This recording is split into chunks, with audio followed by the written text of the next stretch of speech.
Hello and welcome to the Middle East Report. In this programme today we'll be discussing the impact of the Co-op's decision to boycott Israeli produce.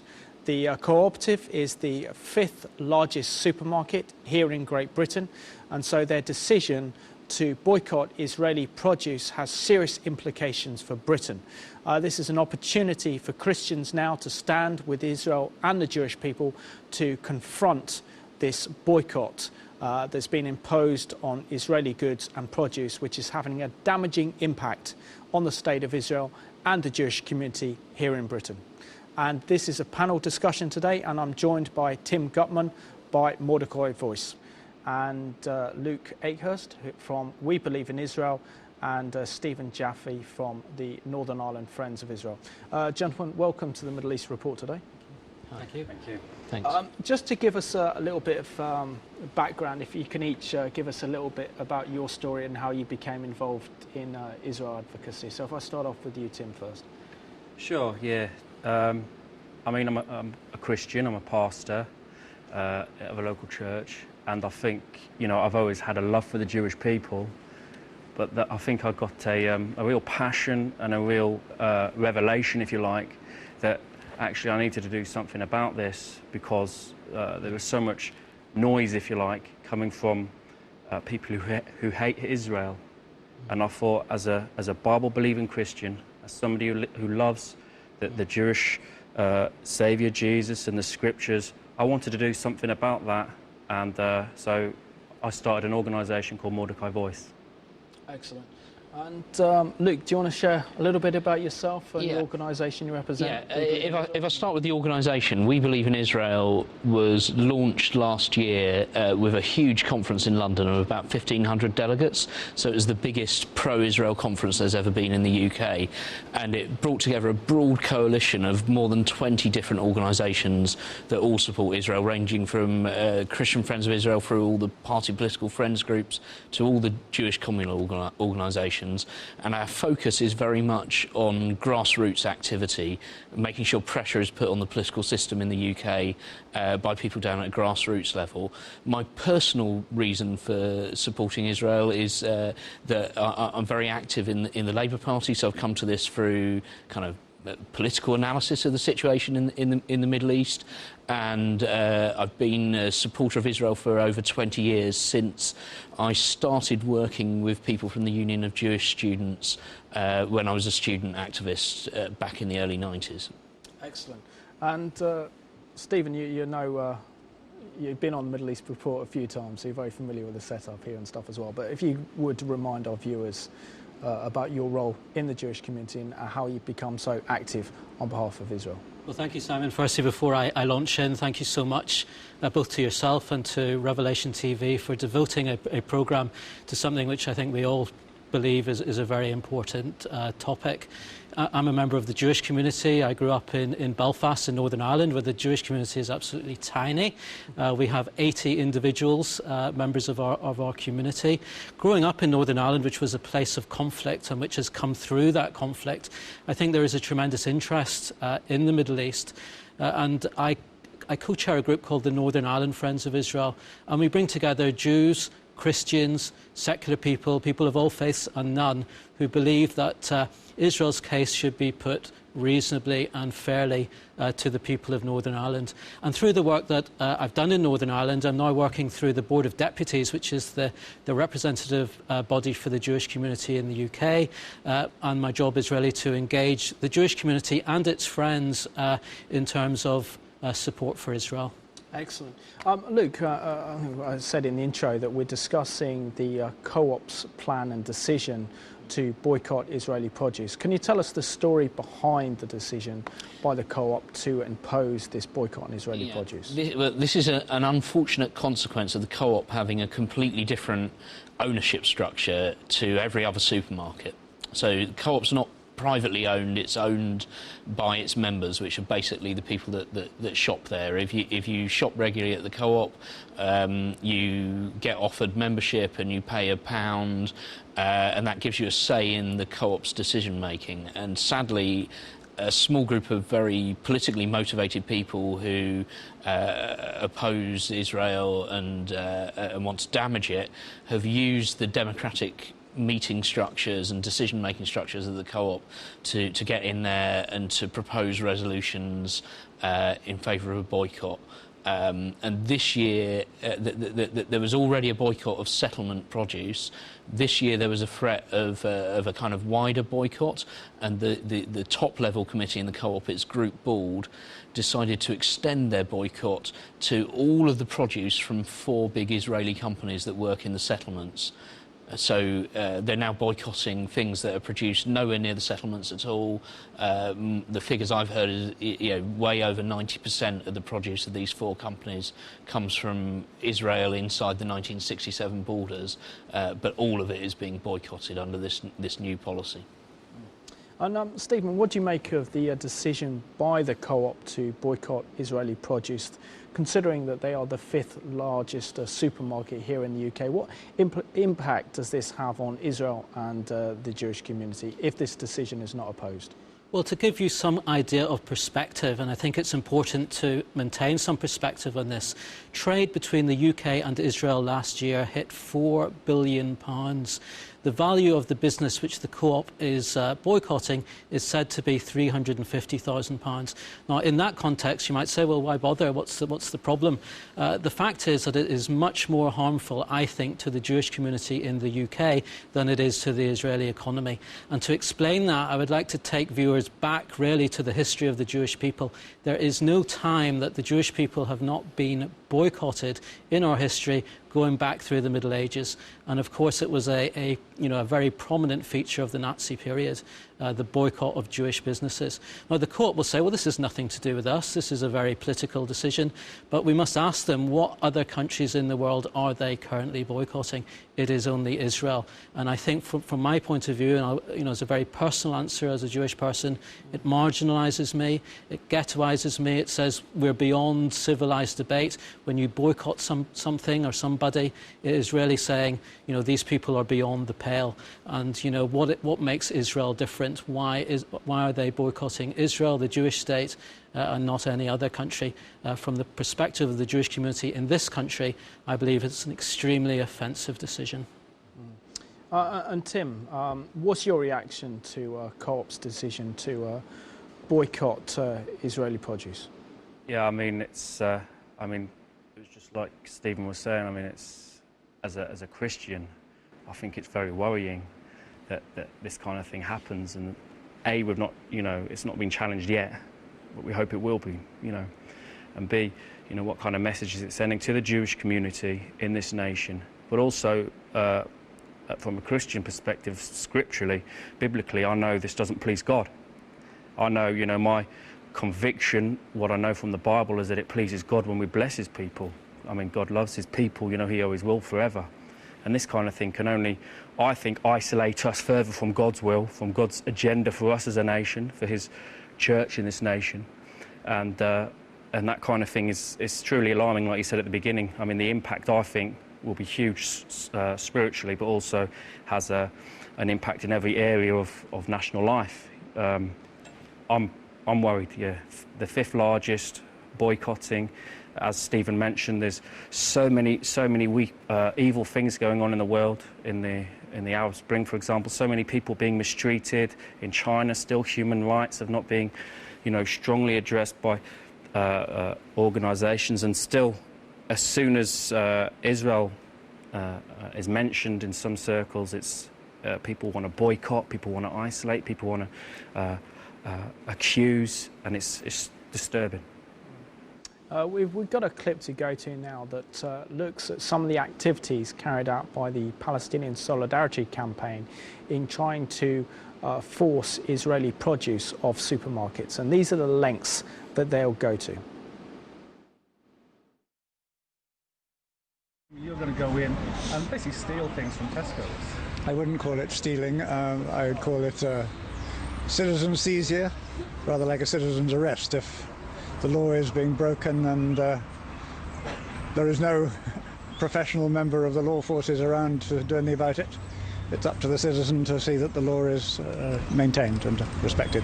So how will you be upkeeping the law by doing what you're going to do? Well, these goods that we will be taking are labelled West Bank. They come from illegal settlements in illegally occupied Palestine. And it's not just me saying it's illegal. Our government has undersigned the Geneva Conventions and the UN resolutions which declare it illegal. The International Court has also supported those decisions. Apart from illegality, land's still being stolen every day, Palestinians are still being killed.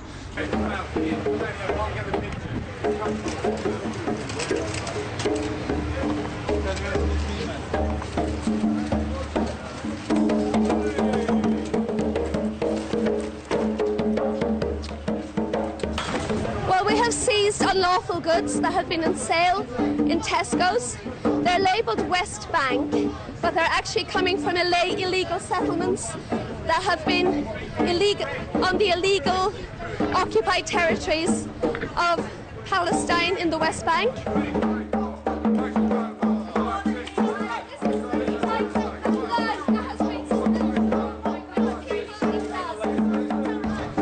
What's happened there is people have been evicted from their homes have been demolished, the ancient olive groves that are thousands of years old have been uprooted, and all the water has been appropriated to grow these illegal goods. And it's an absolute disgrace that Tesco's are selling them at all. And we're calling on people here, please boycott. It's a national boycott of Israeli goods, and we're really hoping that you will support the people of Palestine.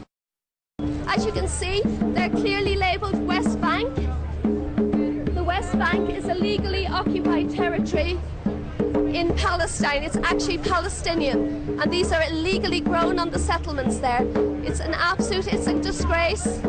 It's a sin considering what the Palestinian people have been through. Please don't buy Israeli goods. This is an appeal to the people of Wales to support the national boycott of Israeli goods. Particularly look out for ones labelled the West Bank, because that's the illegal settlements in Palestine, and it's totally illegal, unlawful under international law. They're breaking all UN conventions, the Geneva law, just check it out. That's why we feel so strongly about it today. Hello and welcome back to the Middle East Report. It just shows you the lengths that some people will go to get their message across, even getting arrested.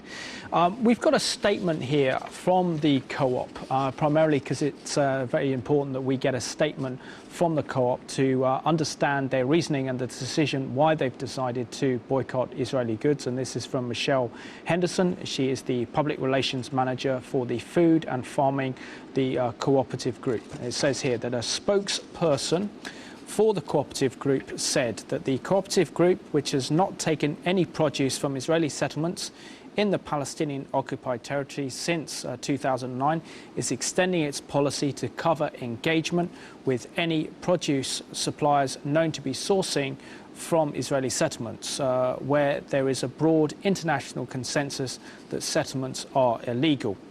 This follows a decision by the group's board, which was mindful of additional costs involved in the trading and auditing of all produce supplied by these companies. Following audit of the group's supply chain, it will no longer do business with 4 companies, amounting to £350,000 worth of sales, as there is evidence they are sourced from Israeli settlements in Palestinian occupied territories. However, the group will continue to trade with Israeli suppliers that do not source from the settlements, and currently has supply agreements with some 20 Israeli businesses, a number of which may benefit from a transfer of trade. The group will also continue to actively work to increase links with Palestinian businesses in the occupied territories. Luke, what do you make of that statement by the co-op?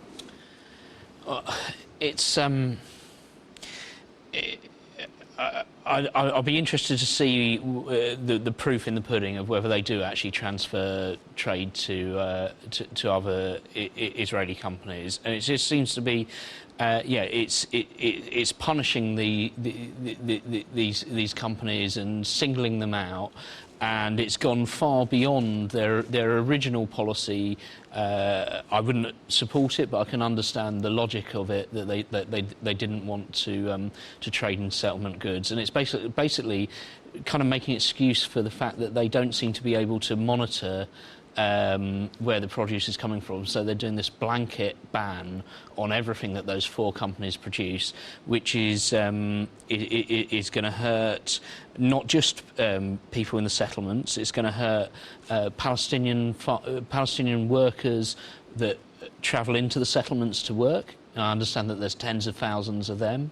It's potentially going to involve a boycott of goods that are produced by Palestinians in the rest of the West Bank, which are exported through one of those 4 companies, and it's going to hurt farmers in Israel within the 1967 borders who export through those companies as well. So the whole thing is a very blunt instrument.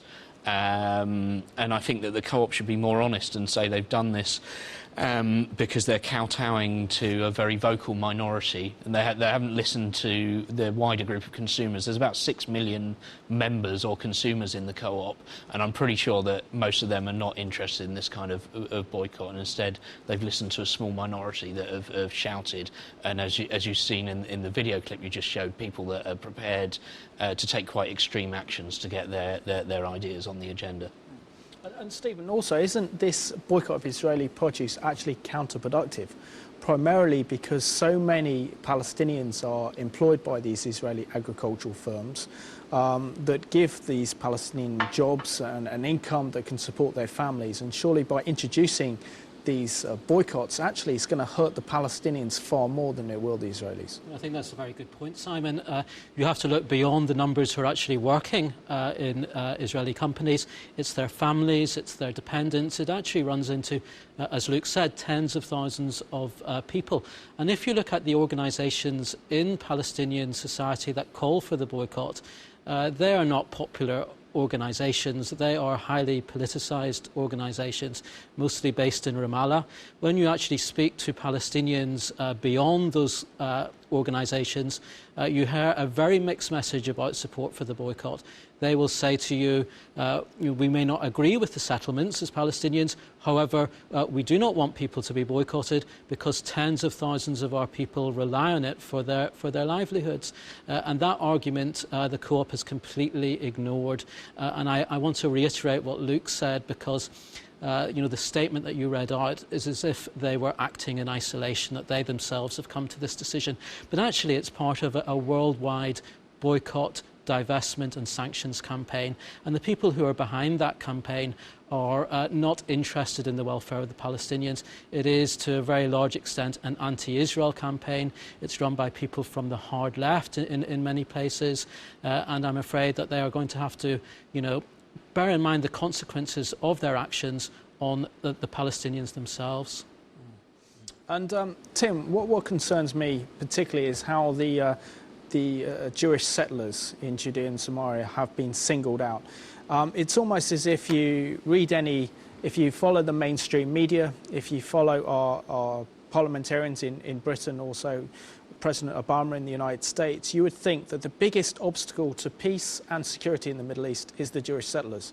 Ignoring the Iranian nuclear threat and ignoring the threat of terrorism that stems from the Middle East from groups like Hamas and Hezbollah and even Al-Qaeda in the Arab Peninsula, also ignores the dangers of the Arab Spring that's turned into the Arab Winter with the rise of dangerous Islamic extremist organisations across the Middle East, even the Muslim Brotherhood on the verge of power in Egypt, and also doesn't really address either the huge problems of the economy in the Arab world or the situation regarding poverty.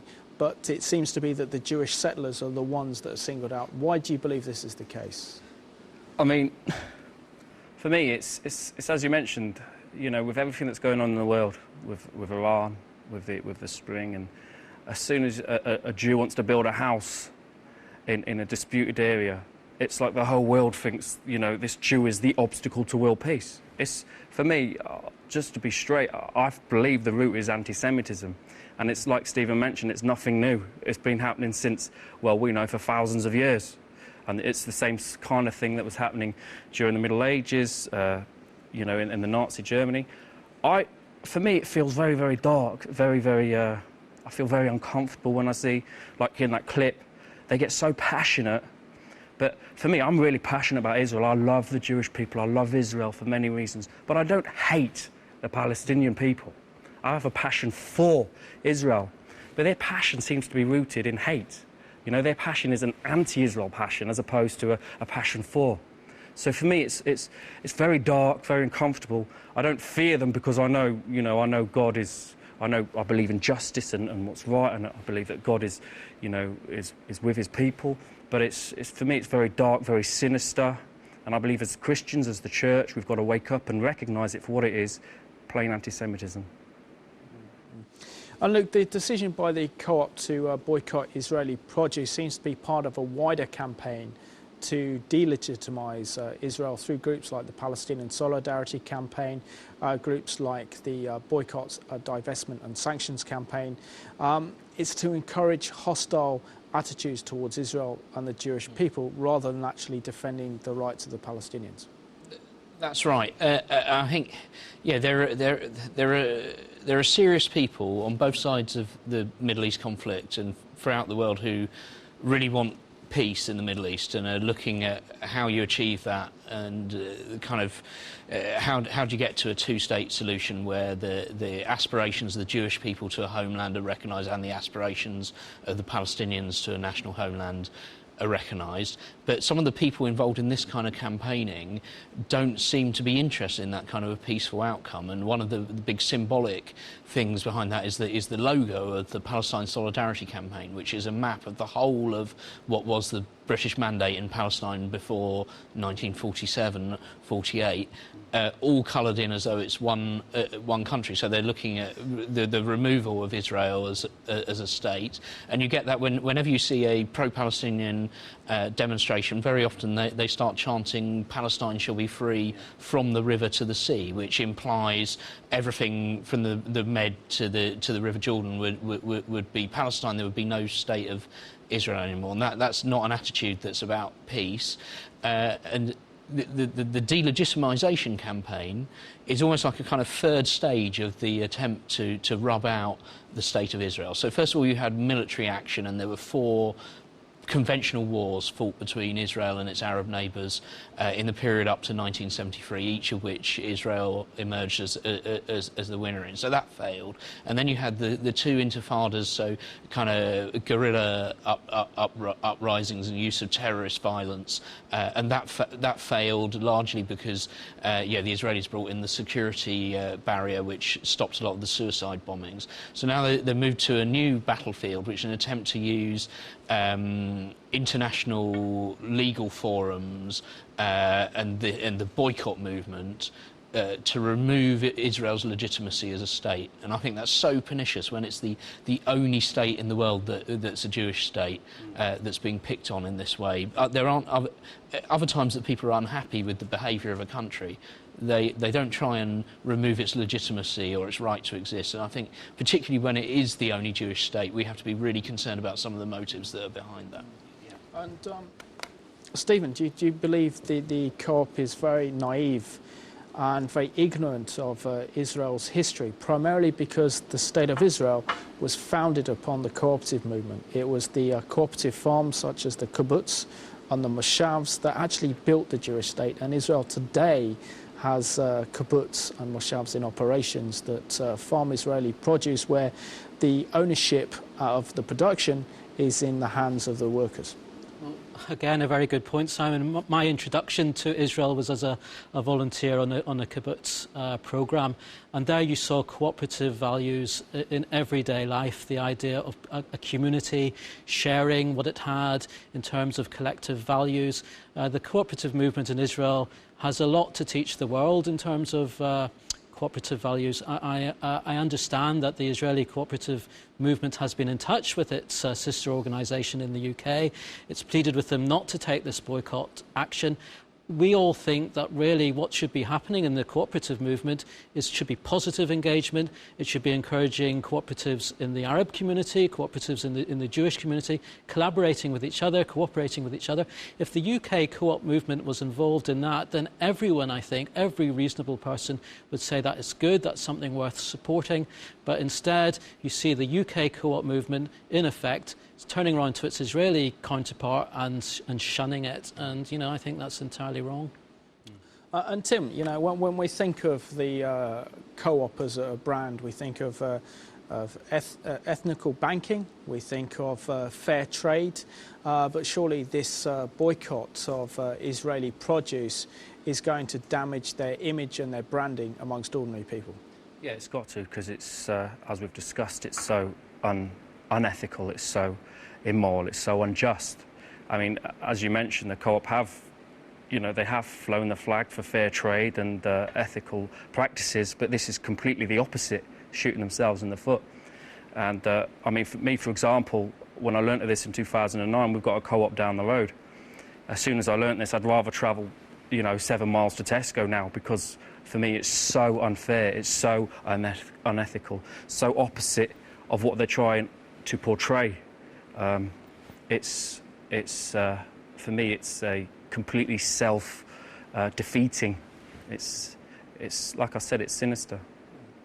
We've got a clip to go to now that looks at those behind the whole BDS movement, the boycott, divestments and sanctions that are targeting Israel. And this is a clip that really shows their true agenda and their true colours. The Palestinian cause has long been synonymous with violence, terrorism and Islamic fundamentalism. A new generation of pro-Palestinian activists are working to change that image.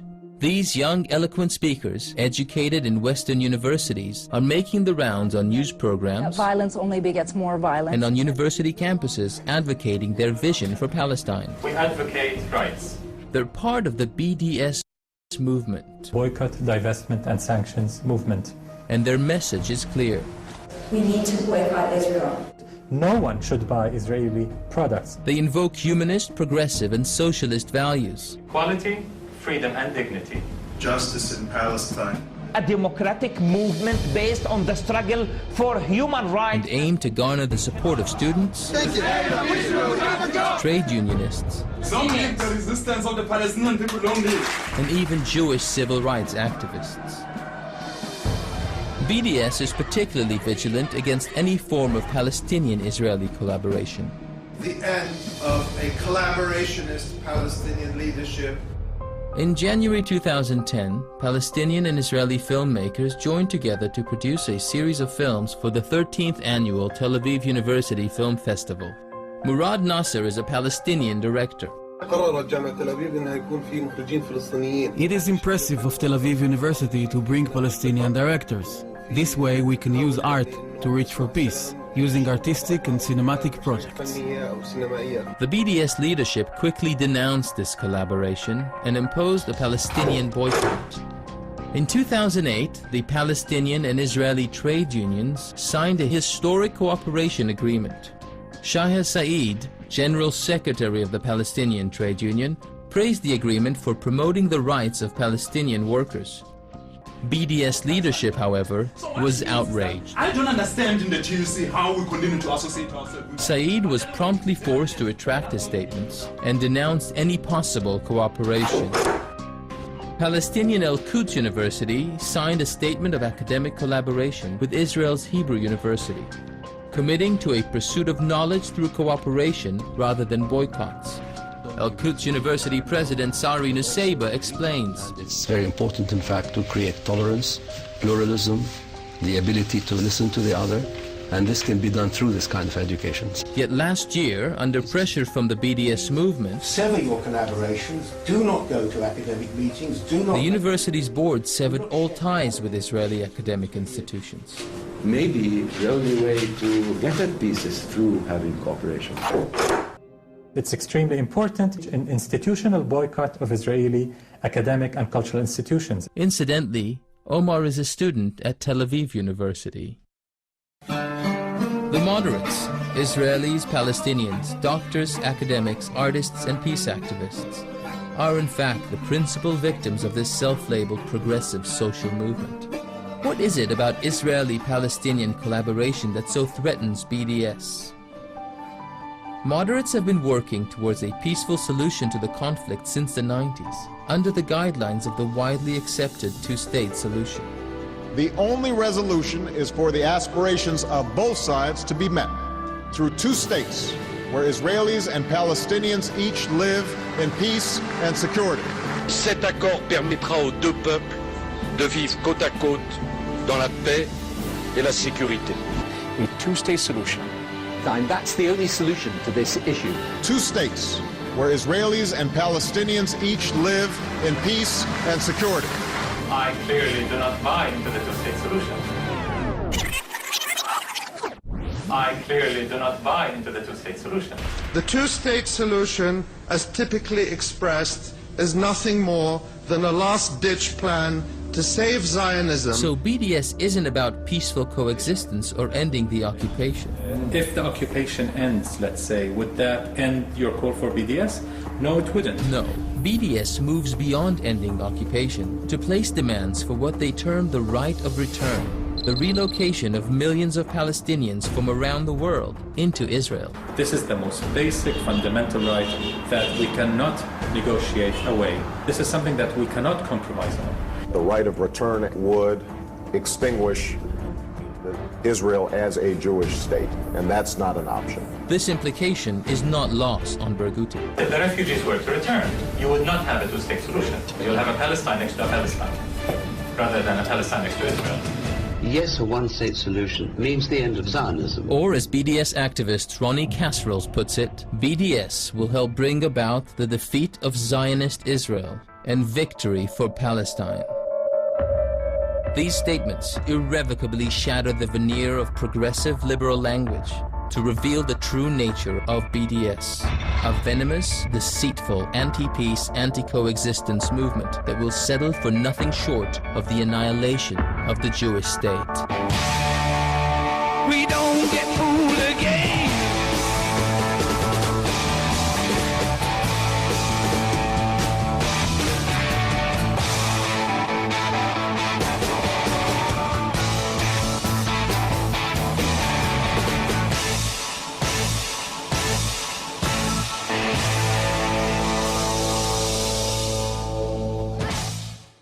Hello and welcome back to the Middle East Report. As you saw there, this whole movement to delegitimize the Jewish state has sinister and a very, very nasty agenda, in which the agenda is not about promoting peace and cooperation, but really wanting to work for the destruction of the State of Israel by creating one single Palestinian entity, in which is now the modern State of Israel. I want to come back to you, Luke, particularly with the co-op's decision, really, in their statement, where they refer to the Palestinian occupied territories. Now, isn't it under international law considered disputed territories? And also, how can they claim that this is actually Palestinian occupied territories when Israel's entered into peace negotiations with Fatah back in 2003, and so many of that territory now is actually under the ownership and the control of the Palestinian Authority? Yeah, I mean that's correct. That the West Bank is divided into 3 areas of status. So a large slice of it is actually administered by the Palestinians themselves. You're legally correct that it's not occupied territory. It's disputed because the Jordanians, whose territory it was pre the 1967 Six-Day War, no longer have any claim to it. So there's no one who it's being occupied from.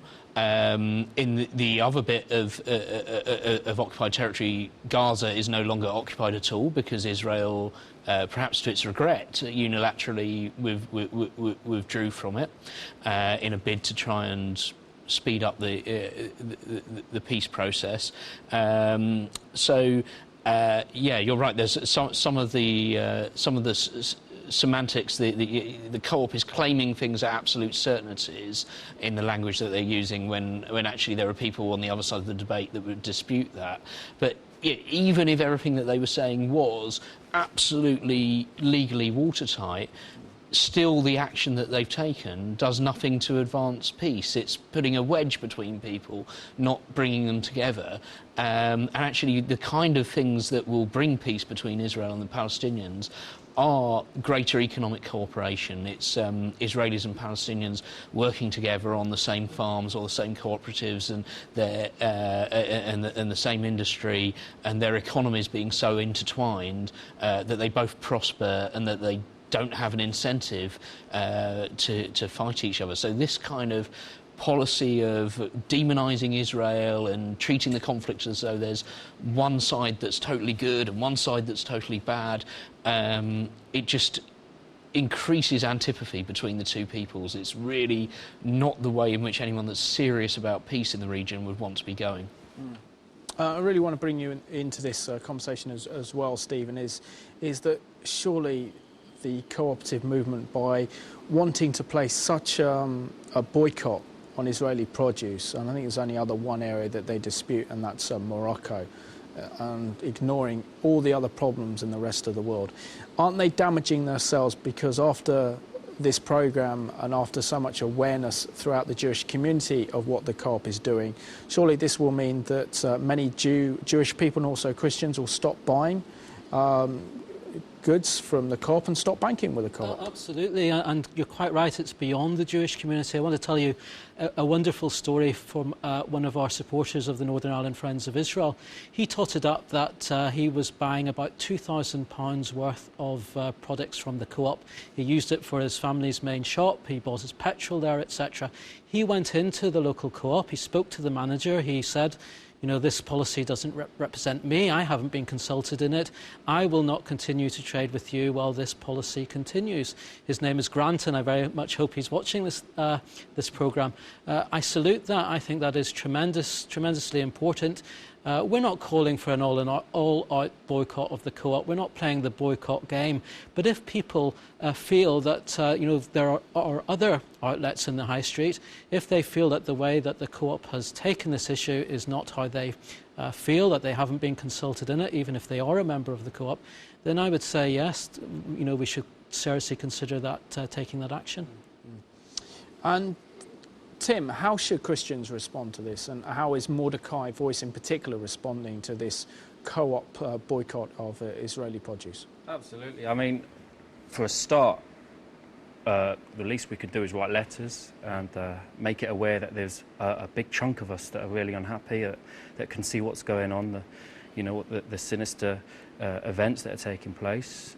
Secondly, there's, I mean, I would tend to say if they're going to boycott Israeli goods, where I'm coming from, well, let's boycott co-op then. But, you know, that's just me. I'm a bit more that way inclined. I mean, yeah, let's not shop at co-op until and let them know and feel that we are actually there's a big chunk of us as Christians and Jews in this country, and those with no faith as well, but there's a big chunk of us that feel really strongly about this. And just because, you know, we're not doing the kind of things we saw in the first clip, we're not getting arrested outside Tesco, doesn't mean we don't feel strongly, because we do. And I think for Mordecai Voice, I mean, we're planning some stands this year. You know, we want to go down and let it be seen and heard that we love Israel. Maybe this is one of the issues that we need to stand against. If this boycott, divestment, and if it carries on as it's going, it can only get bad, as you know, as we mentioned earlier. For me, it can only be bad for this nation, and so I want to do something about that. So, for Mordecai Voice perspective, please watch your space, because we are going to be doing something in 2012. Okay, glad to hear it. And Luke as well, you're very much heading up one of the leaders in this campaign to really counter the boycott by co-ops. For many of our viewers who are very, very concerned and disheartened by the co-op's decision to boycott Israeli goods, what are you planning to do, and how can our viewers get involved in this campaign? Okay, well, there's a number of things people can do. As we mentioned, people should write to the co-op, and they should look on the co-op's website, find out who the group board members are for their region, because those are the people that took the decision. Write to them and tell them about your disquiet about this. Don't, not angry kind of green ink letters, well thought out, rational explanations of why this is the wrong way for the co-op to go. We're putting together a petition about this, and people can get copies of that by contacting me through our website, which is webelievein.israel.org.uk. So if you just send me an email through the form on that and ask for petition forms, and then if you do stop using the co-op, don't just stop. Make sure you go in and talk to the local manager of the co-op bank or co-op supermarket, and tell them why you're not using them anymore, so that gets fed back through their management chain. And then the other thing you can do is actually engage in the co-op's democratic structures, because that's how this happened, is because the opponents of Israel got stuck in there and involved in the internal democracy of the co-op. So you can join for just £1 on the co-op's website. That gives you the opportunity to vote in their internal elections and turn up to their meetings. I'm very pleased that the round of regional meetings that's just coming to an end, it wasn't a one-sided debate. There were people, Jewish supporters of Israel, but because a lot of the meetings are on the Shabbat, a lot of non-Jewish supporters, particularly people from Christian Friends of Israel, that stood up and really took these arguments on and made the co-op officials that were there realise this was not a one-sided debate. I think they had a real shock when they discovered that there were people who were co-op members who were deeply, deeply unhappy and disquieted by this. So there's a whole range of different ways in which you can engage in this. But I think it's got to the point with the boycott movement that we have to draw in a line in the sand and fight this at a grassroots level. It can't be just allowed to roll on, because first it was the unions, then it was some of the church groups like the Quakers and the Methodists, then it's the co-op. What will it be next? One of the big political parties or some other civil society organisation? And we can't let Britain become the kind of hub of this boycott movement. We've got a moral responsibility to defend Israel as the thriving democracy in the Middle East and the homeland of the Jewish people. We need to stand up for it and stop this kind of nonsense. Yeah. Simon, if I could just add to that, as a member of the Jewish community, I want to say a tremendous thank you to our friends outside the community, particularly in the Christian world, who are standing by us. There's been some tremendous indications of that in recent months. There's been Christian events standing for Israel in places like Cardiff and Belfast, where I'm from. People have come out in their hundreds, and a tribute to Tim as well and the work that he's done, particularly at Westminster.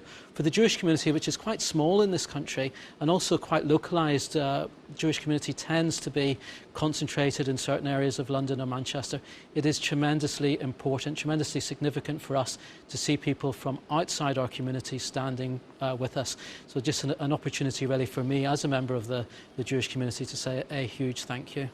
No, it's a pleasure. I think it's our duty to stand with Israel and the Jewish people, and particularly when we see injustice such as this boycott that is not even fair to the Palestinians themselves, and they're the ones that are going to suffer from this as well. So, we all have a moral responsibility to get involved, to defend Israel, to defend the Jewish people. By doing so, we're defending our Judean Christian heritage here in Britain and here in the West. Also concerns me, guys, about this co-op decision is that this is part of a wider movement of boycotting Israel. And we've seen that, for example, Monty Crystal, who is an Israeli expert in conflict resolution, was banned last month from speaking at the